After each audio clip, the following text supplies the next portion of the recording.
Today we want to talk about how to contour the duodenum, specifically in the context of celiac plexus radiosurgery. We're going to start off with an overview of the anatomy, then look at two examples, and then conclude with some tips on contouring. The duodenum winds around the head of the pancreas, describing four parts. The first part of the duodenum is a continuation of the pylorus of the stomach. It's about 2 centimeters long and lies at the level of L1. The second part of the duodenum, also known as the descending part, goes down inferiorly to the lower border of the L3 vertebral body before making a sharp turn medially. This second part of the duodenum contains the duodenal papilla, where the pancreatic duct and common bile duct enter. The third part, or horizontal part of the duodenum, is about 10 to 12 centimeters in length. In my experience, this is the most difficult part of the duodenum to contour because sometimes it's extremely slim and can be mistaken for a blood vessel. It begins at the inferior duodenal flexure and passes transversely to the left, passing in front of the inferior vena cava, abdominal aorta, and vertebral column. The superior mesenteric vessels lie in front of it. The fourth, or the ascending part of the duodenum, passes upward, joining with the jejunum at the duodenal-jejunal flexure. In our first example, I'm going to show you what I call a thick duodenum. This is a patient with an intact abdomen. They haven't undergone any surgery. We can see here in yellow the stomach.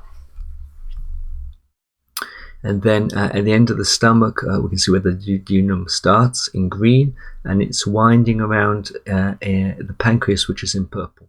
Sometimes it's difficult to define where the stomach stops and the duodenum starts. However, from our perspective in this protocol, it's not critical since they both have the same constraint. And here we can see the duodenum in green coming around the pancreas. And as you can see in this case, here we've got the third part of the duodenum hanging down like a necklace deep into the abdomen. So in this case, the duodenum is fairly enlarged, full of gas and other contents, and it's hard to miss in this particular case. And in our second example, I'm going to show a thin duodenum. Here is another example, and this time I'm going to jump straight to the third part of the duodenum. In this case, the duodenum is extremely thin and it can almost be missed. Here, you can see some gas within the duodenum, but as it moves medially and towards the aorta, you can see it becomes very, very thin, like a thin vein. It passes in front of the aorta and comes over here, and once again, you can see some gas within the structure. As you move up and down, I think you can see here the duodenum, but this is really a case that if one wasn't looking for the duodenum, I don't think one would recognize it just looking at one axial slice. And now some tips on contouring, how I do it.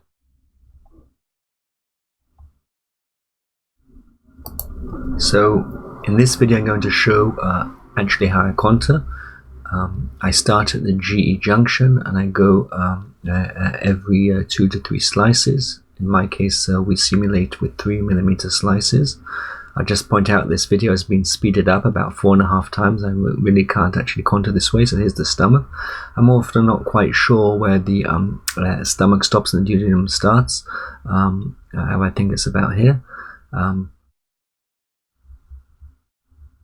Just here trying to understand the anatomy a little bit. Seems to the duodenum seems to go superiorly a little, and then it moves downwards. It is very important to go look up and down on different axial slices to understand how the duodenum connects. Now here, this is the third part of the duodenum, and here is working quite hard to understand what was going on. Here you can see some gas in the duodenum in this part. Now at this point I was kind of thinking, well, I've got the left part and the right part of the duodenum, but they must connect at one point, and then I found that little bit just going in front of the aorta.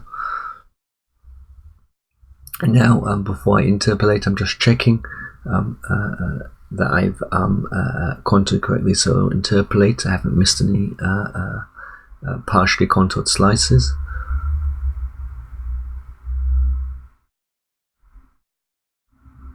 And then interpolate, and then I noticed that I'd missed a little bit. I also point out on this case it was a little difficult for me to differentiate between the inferior vena cava and the duodenum. This particular case, the patient had not received intravenous contrast, which made it a little bit more difficult to contour.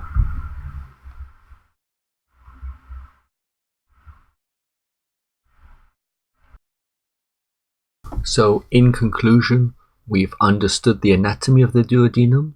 We've seen some different examples, including how sometimes the third part of the duodenum can be extremely thin and hard to find.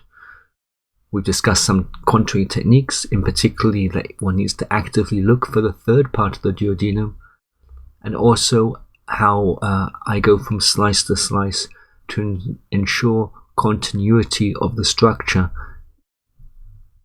and that no parts have been missed. I'd like to thank the sponsors of this clinical trial, in particular Gateway for Cancer Research, who are committed to funding innovative cancer research that helps people with cancer feel better, live longer, and conquer cancer today, and also some additional funding from the Israeli Cancer Association. Thank you.